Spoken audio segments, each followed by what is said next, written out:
Namo Amitabha. Thank you for joining me for our daily practice check-in. Listen, listen, listen. This beautiful sound calls us back to our true home.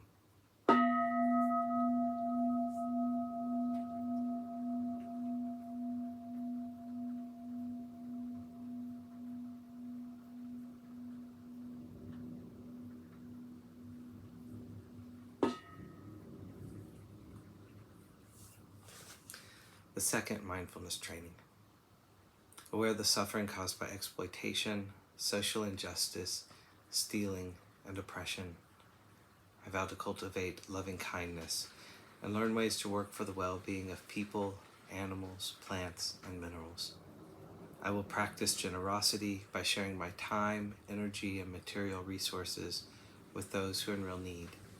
I am determined not to steal and not to possess anything that should belong to others. I will respect the property of others, but I will prevent others from profiting from human suffering or the suffering of other species on earth.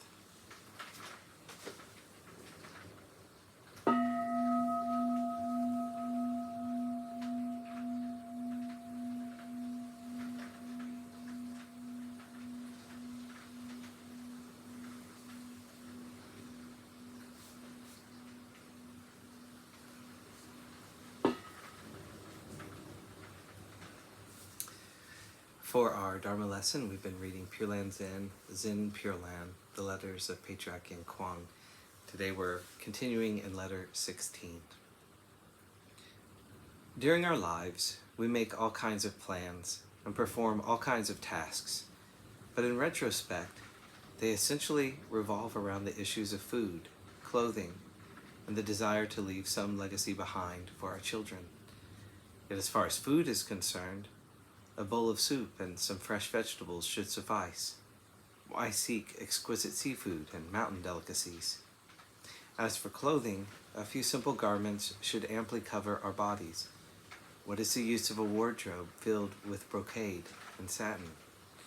As for our children, they can study, till the fields, or engage in small business. What is the use of wealth running into the millions? Besides, who in the history of China can surpass the Emperor Qin Shi Huang in scheming for fame and fortune for his descendants? This brutal ruler subdued the 6 kingdoms, burned books, buried scholars alive, and confiscated all weapons, converting them into bells, all for the purpose of keeping the populace ignorant and powerless, and thus preventing insurrection. However, with the uprising of Chen Shi, heroes spring up everywhere.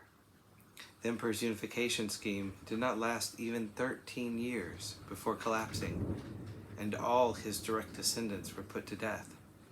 The emperor intended that his children be honored, but in the end, they were defeated and lost everything. Think about it. How many can be as exalted as the Son of Heaven, the emperor, his wealth extending over the 4 seas? Yet even he could not ensure lasting wealth and happiness for his family and clan, not to mention ordinary beings who throughout the eons have committed evil karma as thick as the earth's crust and as deep as the oceans. How can they guarantee that their families will flourish forever, always blessed, never encountering setbacks?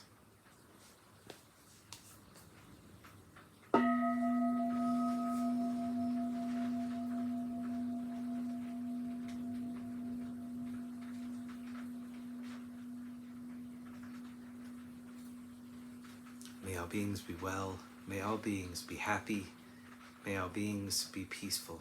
Sadhu, sadhu, sadhu. Thanks so much for joining me today.